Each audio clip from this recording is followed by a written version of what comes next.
सोबत आहे. पण गोरक्षणवाल्यांना तुम्ही मदत देताय, मग जो शेतकरी गाय वागवतो त्याला का तुम्ही अनुदान देत नाही? त्याला अनुदान द्यायला पाहिजे. हो. म्हणजे धर्मकार्य आम्हीच करायचं सगळं. गावातल्या गणपतीपासून, दुर्गादेवीपासून, पोळ्यापासून, करीपासून, कावड यात्रेपासून, तुमच्या आता दहीहंडीपासून हे सगळे त्योहार आमच्या सगळ्या तरुण पोराच्या माथ्यावर, खांद्यावर टाकून ठेवलेले आहे. व्यवस्थित आम्ही पाहतोय बहुजन कसा बुडन, कशा पद्धतीनं सगळ्या याच्यामध्ये गुंतून ठेवल्या जाईल. हे एक नवीन साडेसाती आहे. हे पण धार्मिक, त्याच्यातलं राजकारण, ह्या सगळ्या गोष्टी. मला तर देवेंद्रजीचं खरं कमालच म्हणावं लागेल. ते फार जोरानं बोलत होते का दुष्काळ पडला तर कर्जमाफी देऊ. उद्या हम्म. आता आम्ही कर्जमाफी दिली आणि उद्या जर दुष्काळ पडला तर मग डबल कर्जमाफी द्यावं लागल. देवेंद्रजी, तुमचे शब्द खरे नाही व्हायला पाहिजे होते, पण तुमचे शब्द खरं ठरले. तुम्ही कर्जमाफीचं बोलला, आपलं दुष्काळाचं बोललात आणि आता दुष्काळ तुम्ही उभ्या डोळ्यानं पाहताय शेतकऱ्यांचे काय हालात आहे. म्हणजे तुम्हाला कर्जमाफी तशी द्यायची नाही आहे.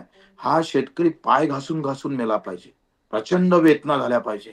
आणि मग मरतेवेळी थोडंसं त्याला जखम लावण्याचा प्रयत्न, मलम लावण्याचा प्रयत्न केला पाहिजे. वा देवेंद्रजी, माना लागून तुम्हाला. आता पडला हो दुष्काळ, ओला दुष्काळ पडला. हम्म. कर्जमाफीचं अजूनही त्यांच्या तोंडातून येत नाही, याचं दुःख वाटतं. ठीक. म्हणजे हा बोजा, हमी भाव न भेटणं, सगळ्या गोष्टीत त्याला चेअरच्या नैसर्गिक दृष्टीतून निसटला, हमी भावात अटकतंय. तिथून सुटला तर इकडे लूटमार वेगळी होते.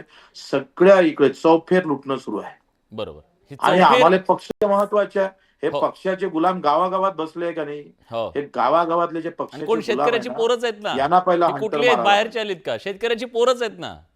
अहो ते पक्षाचे आहे हो. हे मी हा, आता बरोबर आहे. बोलायलाच पाहिजे शेतकऱ्याची होतं. पोरं नाही, ती पक्षाची पोरं आहेत. धोरण ते ते काय, कोणी भाजप शेतकरी, राष्ट्रवादी, प्रहार शेतकरी, काँग्रेस शेतकरी, हे सगळे नालायकांना बदलायला पाहिजे यांना गावागावात.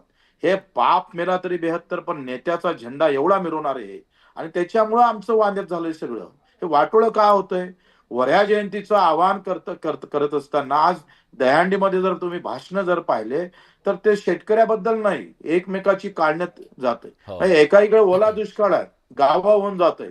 आणि आमचे भाषण पाहिले नेत्यांचे, तर 4-10 मारावून एकच मोजाव यांच्या. एवढी नालायकी वाढलेली आहे. ठीक.